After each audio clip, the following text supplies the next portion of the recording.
I do want to just make a quick note, Gonz, and respond to a lot of the social media stuff that's going on around about the Ukrainian biolabs. Yeah, you heard about this? You seen this? You heard about I saw this? the rumors. Yes. Yes. I've a lot of people have been sending this. We appreciate that. I got a bunch of links open here. We're looking into it. The theory is interesting, and it's going around quite a bit. The theory more or less states that the U.S. has a bunch of secret biolabs in Ukraine. That it may or may not be working on creating, bioweapons. Now, something to keep in mind with this is that Putin himself, for years, has been talking about how the U.S. is using Ukraine to build bioweapons to hurt Russia, and so it's a bit of like straight up Putin propaganda for sure, but that is not to say that there's no truth to it. I think it's interesting how there's like a parallel between the U.S. has biolabs in Ukraine and they're gonna get us here in Russia, and so that's one reason why we need to bring Ukraine back into our empire. This type of thing. Mm-hmm. Oh, Twitter just went down. My Twitter just went down. Ooh, I'll check mine. And you can kind of compare that to the Wuhan lab. The U.S., has blah, blah, blah. And China was saying that about COVID, too, was that, the U.S. made COVID and it came from a military lab and things like that.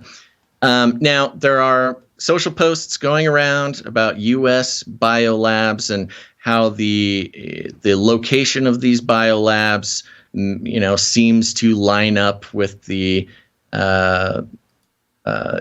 attacks or the explosions. The locations are kind of line up with the Russian invasion, but also explosions going on around the country.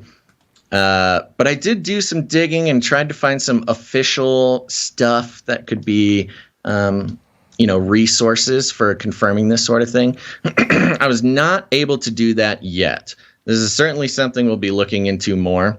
But it is true that the U.S. has been funding Ukrainian biolabs. So the U.S. is not that I can find from a legit source. I cannot find that the U.S. owns or built or operates any labs in the Ukraine, or in Ukraine rather. But similar to Wuhan, the Wuhan lab, the U.S.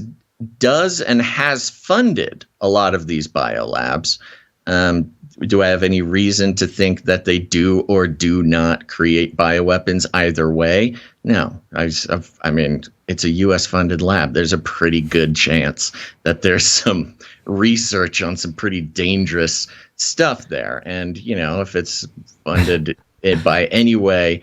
So is Putin kind of doing thank you for all the development, and here, we're going to take it. We're going to take all the information. I think he's, I mean, it's that's the thing. A lot of this is happening in social posts and blogs and kind of like off kilter outlets. And there's a lot of different messages coming out. One of them is, the U.S. has these biolabs and Putin is is invading Ukraine specifically as retaliation for potential bioweapons created by the U.S. to try to take Russia down. That's one thing. The other thing is, that's the main thing. But a lot of it is coming from Russia. Like, that is straight up coming from the mouth of Putin. Right. That these are American labs creating bioweapons, and so we're gonna go, take Ukraine. But he can't say that from, the podium. So of course it's just for people in the know. So I do want to let everybody know we are aware of that. We got to look into it more before we make any firm statements or anything. But there are already some inconsistencies between what can be independently verified and a lot of what's being passed around. Yeah, and Russia being one of the first countries we ever even talked about with the 2045 immortality agenda. Right. That was a Russian mogul, Dmitry Itskov.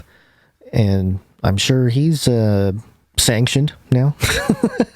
I guess. Yeah, sure. Could be one of the elite billionaires that is not allowed to do business with the West. Almost certainly sanctioned. Yeah.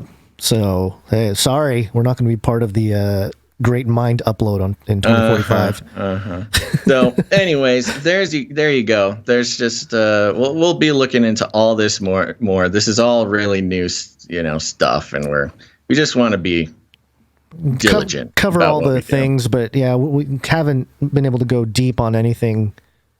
Today anyway. But yeah, it's I think fine. I think people understand that stuff's going on, and there's a lot of fear being peddled, and it's our job not to sway with that, but just to kind of stay even keel. And it's all happening very fast, and it's very recent, so you know that we'll be keeping track of it.